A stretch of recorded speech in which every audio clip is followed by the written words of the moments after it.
KPS magnet ಹೆಸರಲ್ಲಿ ಮುಚ್ಚಲು ಹೊರಟಿರುವ ಹಾಸನದ ರಾಜಘಟ್ಟಾದ ಸರ್ಕಾರಿ ಹಿರಿಯ ಪ್ರಾಥಮಿಕ ಶಾಲೆ ಉಳಿಸಲು ಎಐಡಿಎಸ್ಒ ವಿದ್ಯಾರ್ಥಿ ಸಂಘಟನೆ ನೇತೃತ್ವದಲ್ಲಿ ವಿದ್ಯಾರ್ಥಿಗಳು ಹಾಗೂ ಪೋಷಕರು ಪ್ರತಿಭಟನೆ ಮಾಡಿದರು.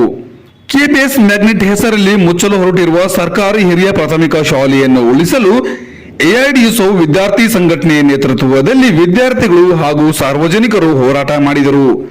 ಈ ಪ್ರತಿಭಟನೆಯನ್ನು ಉದ್ದೇಶಿಸಿ ಜಿಲ್ಲಾ ಸಂಚಾಲಕಿ ಚೈತ್ರಾರವರು ಮಾತನಾಡಿ, ಸರ್ಕಾರ ಕೆಪಿಎಸ್ ಮ್ಯಾಗ್ನೆಟ್ ಹೆಸರಲ್ಲಿ ಗ್ರಾಮ ಪಂಚಾಯತಿಗೊಂದು ಸರ್ಕಾರಿ ಶಾಲೆ ಮಾಡುತ್ತೇವೆ ಎಂದು ಹೇಳಿ 40,000ಕ್ಕಿಂತ ಹೆಚ್ಚು ಸರ್ಕಾರಿ ಶಾಲೆಗಳನ್ನು ವಿಲೀನದ ಹೆಸರಲ್ಲಿ ಮುಚ್ಚಲು ಹೊರಟಿದೆ.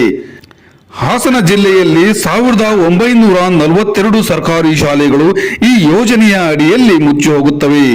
ರಾಜಘಟ್ಟ ಶಾಲೆಯೂ ಕೂಡ ಅದರಲ್ಲಿ ಒಂದು. ಈ ರಾಜಘಟ್ಟದ ಶಾಲೆಯಲ್ಲಿ ನೂರಾರು ಮಕ್ಕಳು ಶಿಕ್ಷಣ ಪಡೆದುಕೊಳ್ಳುತ್ತಿದ್ದಾರೆ. 2-3 ವರ್ಷಗಳ ಹಿಂದೆ 20 ಇದ್ದ ಮಕ್ಕಳ ಸಂಖ್ಯೆ ಈಗ 41 ತಲುಪಿದೆ. ಅಷ್ಟು ಮಕ್ಕಳು ಇಲ್ಲಿ ಶಿಕ್ಷಣ ಪಡೆದುಕೊಳ್ಳುತ್ತಿದ್ದಾರೆ. ಊರಿನ ಗ್ರಾಮಸ್ಥರು ಹಾಗೂ ನೆರೆಯವರು ಸೇರಿ ಶಾಲೆಗೆ ಬಹಳಷ್ಟು ಸಹಾಯ ನೀಡಿ ಅದನ್ನು ಒಂದು ಮಟ್ಟಿಗೆ ಅಭಿವೃದ್ಧಿಪಡಿಸಿದ್ದಾರೆ. ಶಿಕ್ಷಣ ಪಡೆಯುತ್ತಿರುವವರೆಲ್ಲರೂ ಬಡ ಕೂಲಿ ಕಾರ್ಮಿಕರ ಮಕ್ಕಳು, ವಲಸೆ ಕಾರ್ಮಿಕರ ಮಕ್ಕಳು. ಆ ರಾಜಘಟ್ಟದ ಸರ್ಕಾರಿ ಹಿರಿಯ ಪ್ರಾಥಮಿಕ ಶಾಲೆ ಅವರೆಲ್ಲರಿಗೂ ಪ್ರಾಥಮಿಕ ಶಿಕ್ಷಣದ ಆಸರೆ. ಆದರೆ ಅದೇ ಶಾಲೆ ಇಂದು ಕೆಪಿಎಸ್ ಮ್ಯಾಗ್ನೆಟ್ ಹೆಸರಲ್ಲಿ 5 ಕಿಲೋಮೀಟರ್ಗಿಂತಲೂ ದೂರ ಇರುವ ಭುವನಹಳ್ಳಿ ಶಾಲೆಗೆ ವಿಲೀನವಾಗುವ ಕಾರಣ ಮುಚ್ಚುತ್ತದೆ. ಎಷ್ಟೋ ಪೋಷಕರು ತಮ್ಮ ಮಕ್ಕಳನ್ನು ದೂರದ ಊರಿಗೆ ಕಳಿಸಲು ಆತಂಕದಲ್ಲಿದ್ದಾರೆ. ಶಿಕ್ಷಣವು ಸಾರ್ವತ್ರೀಕರಣವಾಗಬೇಕು ಮತ್ತು ಎಷ್ಟೇ ಸಂಖ್ಯೆ ಇದ್ದರೂ ಅದು ಎಲ್ಲರನ್ನು ತಲುಪುವಂತೆ ಇರಬೇಕು ಎಂದು ಜ್ಯೋತಿಬಾ ಫುಲೆರವರು ಪ್ರಬಲವಾಗಿ ಪ್ರತಿಪಾದಿಸಿದರು. ಅಜ್ಞಾನದ ಅಂಧಕಾರವನ್ನು ಹೊಡೆದೋಡಿಸಲು ಮಹಿಳೆ ಮತ್ತು ದಲಿತರಿಗೆ ಜ್ಞಾನದ ಬೆಳಕನ್ನು ನೀಡಲು ಅವರು ಶಾಲೆಗಳನ್ನು ಪ್ರಾರಂಭಿಸಿದರು.